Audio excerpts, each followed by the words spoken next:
এবার চোপড়ার ঘটনার আপডেটের দিকে নজর রাখবো, কারণ আরো একজনকে এই ঘটনায় গ্রেফতার করা হয়েছে। জেসিবির পর এবার ধৃত আমিরুল ইসলাম।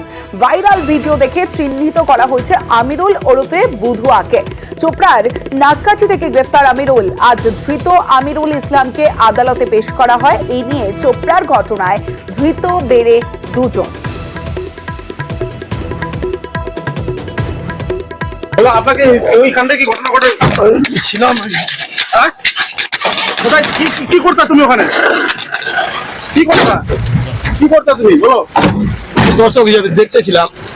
হ্যাঁ, তোমার ভূমিকা কি ছিল? ভূমিকা কি ছিল? রাজভবনে আটকে থাকা গণপিটুনি বিল নিয়ে এবার ব্যাখ্যার রাজ্যপাল সিভি আনন্দ বোসের। গণপিটুনি বিল নিয়ে তৎপর তৃণমূল।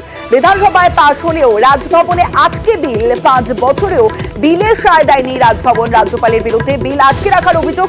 বিল আটকে থাকা নিয়ে এবং পাল্টা ব্যাখ্যা রাজ্যপাল সিভি আনন্দ বোসের। বিল নিয়ে রাজ্য সরকারের কাছে থেকে ব্যাখ্যা চাওয়া হয়। 2021-এর 15ই ডিসেম্বর ব্যাখ্যা চাইলেও মেলেনি উত্তর। ব্যাখ্যা চেয়ে কপি পাঠানো হয় বিধানসভা স্পিকারকেও, দাবি রাজ্যপাল সিভি আনন্দ বোসের।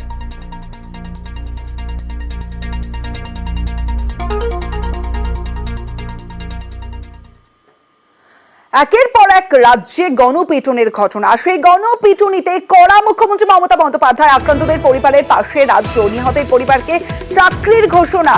রাজ্যের ভূমিকায় খুশি ঝাড়গ্রামের পরিবার। অভিযুক্তদের কড়া শাস্তির দাবি জানিয়েছেন তারা। কিছুটা হাল ফিরবে মুখ্যমন্ত্রী, যে কিছুটা দিবে আর চাকরি দিবে বলছেন, তাহলে ছেলে তো আর ফিরে আসবে না। আমার ছেলেকে যারা মেরে খুন করেছে তাদের জন্য শাস্তি দেয়নি। 2জন ধরা পড়েছে শুনেছি, আরো তো বাকিরা আছে, তাদেরকেও যেন শাস্তি।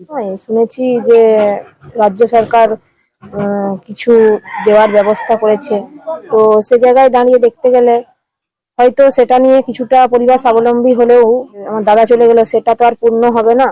আর কোনো বোনেরা তার দাদাদেরকে না হারায়, এটার জন্য আমি মুখ্যমন্ত্রীর কাছে আবেদন করব, যারা বাইরে থেকে অবাঙালি লোকজন এসে এখানে জমি ব্যবসা চালাচ্ছে তারা যেন এটা না করে।